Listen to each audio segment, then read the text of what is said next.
President Jackson, members of the board, thank you very much for this opportunity to share the information from 1.1 with you this evening.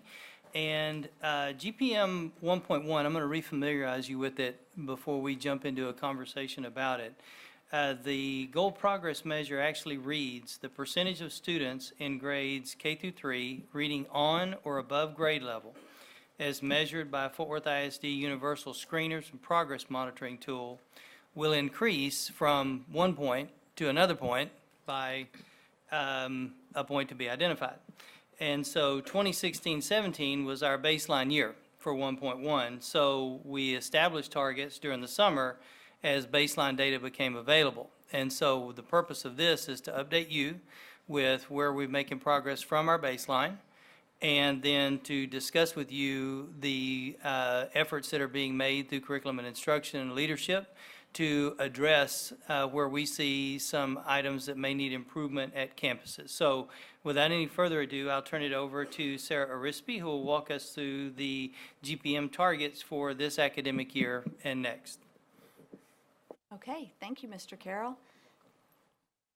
The slide on the screen is not advancing, but the board has a copy, so while that's happening, through magic in the back room, I will talk to you about that. The percent of students in grades K through 3 who are reading on or above grade level is measured by our Universal Screener and Progress Monitoring Tool will increase from 27% to 37% by 2019. And you'll see there that we have established a baseline of 27%. That baseline is made up of data from our universal screener. So in kindergarten and first grade, we use the Smarty Ants for English. And so that incorporates children in kinder and first English. For Spanish speaking children in kinder and first, we use the Renaissance Star. And then for grades 2 and grades 3 in English or Spanish, we're using the Achieve 3000 as our screener. So combining those together, we have this measure of 27% as a baseline. Our target for 2018 is 31%, and then you see by 2019 we expect to be at 37%. Okay, so in the area of curriculum and instruction, the entire CNI team under the leadership of Ms. Sharon Upaka, our new elementary literacy director, and her team are reviewing and updating curriculum, making minor tweaks this year. Looking into next year, we will be revising our curriculum to connect and align to the newly revised early literacy or literacy TEKS for the 2018-2019 school year, and we're partnering closely with Dr. Cheryl Mixon, our Early Childhood Executive Director. So we have embedded in the curriculum the 5-step literacy routine with Achieve 3000 into literacy, science, and social studies. All core content areas have components of literacy as a weekly focus. These lessons are engaging and interactive and include a written response, nonfiction articles, student polls, and stretch articles. In kindergarten and first grade, 2 days a week are available for students to utilize Smarty Ants. This program focuses on phonics and activities such as rhyming, letter sorts, identifying letter sounds, and building words. In collaboration with our professional learning and innovation team led by Dr. Leslie Lewis, we are including and designing new learning experiences for teachers through professional learning such as meetups, playgrounds, and core content conversations, which are new ideas to engage teacher teams. Our next big day with teachers is October 9th, when we will focus on Smarty Ants and Achieve 3000 for our brand new teachers and deepening content knowledge with a focus on small group instruction in both fiction and nonfiction texts. During our campus visits and learning walks, we receive and give input and feedback to principals and teachers regarding their literacy goals.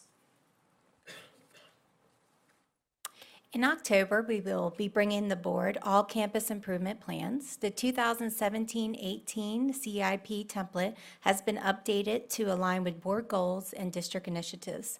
By updating federal and state requirements, we received approval from TEA on the revised template. This year, we're being very strategic on how to support our campus leaders to complete the campus improvement plans.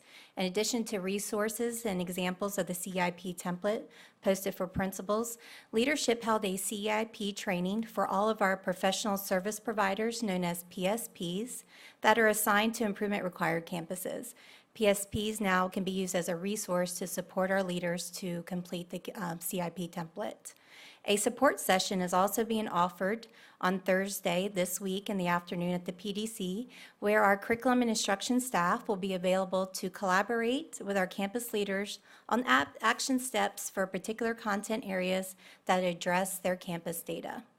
PLI and CNI will identify trends for professional learning sessions and needed resources to support the campuses from the completed CIPs. And leadership has already begun to identify model classrooms with instructional delivery in all content areas and systems found during the PLCs that impact student achievement across the district. The model teachers and systems are being highlighted and shared with all campus leaders as an additional resource.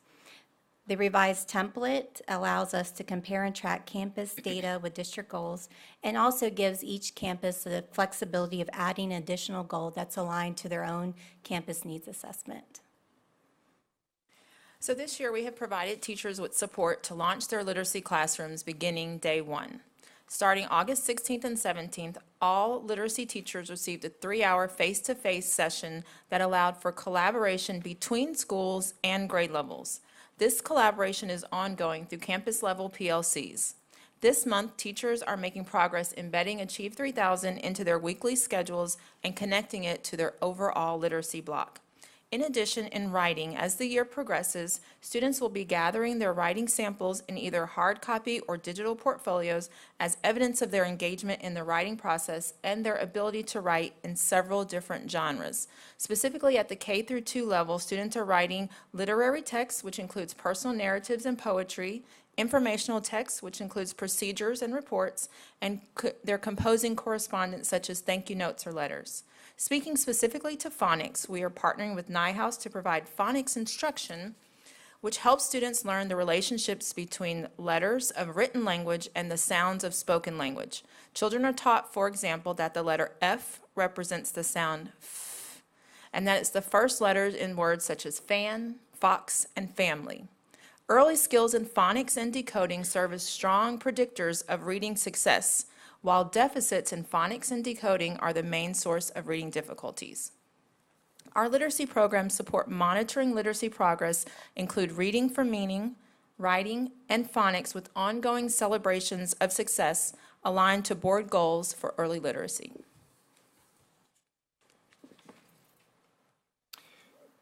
Thank you this evening for all of your support in helping the district progress in meeting goals related to student achievement.